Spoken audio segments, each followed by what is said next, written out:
అరే ఏమైందిరా అబ్బాయి ఈ సొసైటీకి అమ్మాయిలు ఇట్లా తయారయ్యారు. రోజు ఒక స్టోరీ చూస్తున్నాం మా ఆఫీస్లో. ఇయర్స్ రిలేషన్షిప్లో ఉన్న ఒక అమ్మాయి ఒక అబ్బాయి అందంగా కనిపించగానే ఆఫీస్ షిఫ్ట్ అయిపోగానే అందరూ క్యాబ్ల కోసం కిందికి పోతారు. ఈ అమ్మాయి అందమైన ఆ అబ్బాయి వెనకాల తుప్పల్లో పోతుంది. నాట్ ఓన్లీ దిస్, నేను చాలా స్టోరీస్ చూస్తున్నా. రోజు ఒక డిఫరెంట్ స్టోరీ చూస్తున్నా ఆఫీస్లో. ఆఫీస్ కల్చరే ఇట్లుందా లేకపోతే ఇట్లా తయారైందా నాకు తెలియదు, కానీ డిఫరెంట్ స్టోరీస్ అయితే నేను చూస్తున్నా.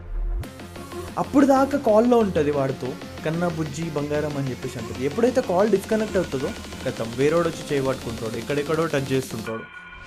గల్లీజ్ మాటలు, ఆ మాట్లాడుకోవడానికి మాటలు మాట్లాడతారు. మనం భయపడడంలో తప్పేం లేదు మామ. సీరియస్గా చెప్తున్నా, అమ్మాయిలు ఎంత వర్స్ట్ ఉన్నారో. నేను కొంతమంది గురించే మాట్లాడుతున్నా, అందరి గురించి కాదు. Note this point. అబ్బాయిలు కూడా మరీ ఘోరంగా గల్లీ ఎదవల్లాగా తయారయ్యారు. ఒక రిలేషన్షిప్లో ఉన్న అమ్మాయితో ఎట్లా మాట్లాడాలి, ఎట్లా బిహేవ్ చేయాలో తెలియదా? సీరియస్గా మామ, అమ్మాయిలను ఒక్కరే అనడం కరెక్ట్ కాదమ్మా, అబ్బాయిలను కూడా అనాలి. ఎద్దవలు ఉన్నారు. అమ్మాయిలు ఎవరైతే లిమిట్స్ క్రాస్ చేస్తున్నారో వాళ్ళకి మాత్రమే ఇది. మీరు ఇయర్స్ ఒక అబ్బాయితో రిలేషన్షిప్లు ఉంటారు కదా, అదేంటి కొత్త ఆఫీస్ జాయిన్ అవ్వగానే లేదంటే వేరే స్టేట్కి వెళ్ళగానే వేరే కంట్రీకి వెళ్ళగానే చదువుకోవడానికో జాబ్ చేయడానికో వాడిని మర్చిపోతారా? వాడు గుర్తురాడా?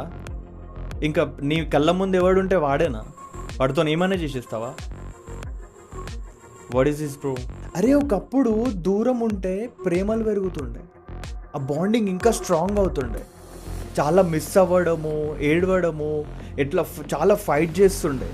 ఒక్క క్షణం చూసుకోవడానికి కలవడానికి చాలా తప్పిస్తుండే. కానీ ఇప్పుడు రిలేషన్షిప్స్ బ్రేక్ అవుతుంది.